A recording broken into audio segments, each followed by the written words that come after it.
Bonjour, c'est Christian Pesset. Alors, compte tenu de la situation en ce moment climatique, eh bien, on peut s'interroger et se demander quelle couverture les assurances proposent et surtout réalisent en cas d'inondation. Alors, il y a deux types, évidemment, de couverture par les assurances qui peuvent entrer en jeu en cas d'inondation. Alors, ce sont d'abord les dégâts des eaux et sont ensuite véritablement les inondations. Alors, les dégâts des eaux, eh bien, ça se limite en général aux fuites d'eau, aux infiltrations, aux débordements d'appareils, machines à laver, lavabo, baignoires, etc. Les inondations naturelles, c'est-à-dire le débordement des rivières, les crues, les pluies torrentielles qu'on connaît ces derniers temps, ne sont pas toujours incluses dans cette garantie et dans les garanties de votre contrat. Il est donc important de vérifier que votre contrat d'assurance comprend précisément ces risques donc d'inondation. C'est évidemment essentiel quand on vit près d'un cours d'eau, d'une mare, d'un étang qui peuvent être la source de ce type de désagrément.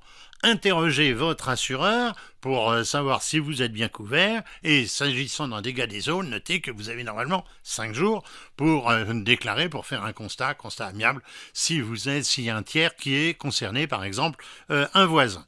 Alors, les inondations qui sont provoquées par des événements naturels exceptionnels de très grande ampleur, je parlais des crues, des tempêtes, des pluies diluviennes, eh bien, sont généralement couvertes par l'assurance dans le cadre de la garantie catastrophe naturelle. Regardez bien si vous avez cette clause dans votre assurance. Alors, pour que cette couverture ensuite s'applique, eh bien, il faut que vous soyez en situation de catastrophe naturelle, c'est-à-dire que la municipalité ait demandé à l'État ce classement en catastrophe naturelle et qu'un arrêté ait été publié au journal officiel par les autorités. De votre côté, dès publication de l'arrêté, il faut que vous manifestiez auprès de la mairie pour que votre maison soit englobée, c'est très important, soit englobée dans le périmètre concerné par l'événement. Parce que vous pouvez très bien avoir la commune qui partiellement soit classée en catastrophe naturelle, mais pas peut-être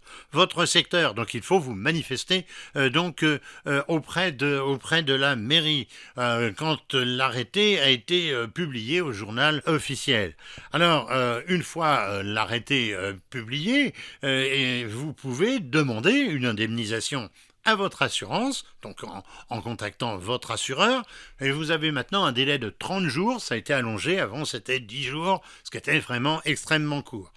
Dans tous les cas, il faut prendre évidemment les mesures qui s'imposent, que vous pouvez faire, c'est toujours très limité évidemment, mais pour que la situation ne s'aggrave pas, c'est un facteur important dans le cadre des assurances, et que vous réunissiez les pièces justifiant de votre préjudice, les pièces elles-mêmes, c'est-à-dire ce qui est abîmé, mais aussi, évidemment, les factures. Et ça, c'est pas toujours simple, surtout quand on a été inondé et que ces factures ont été détruites. À ce moment-là, il y aura une évaluation qui sera faite par un expert.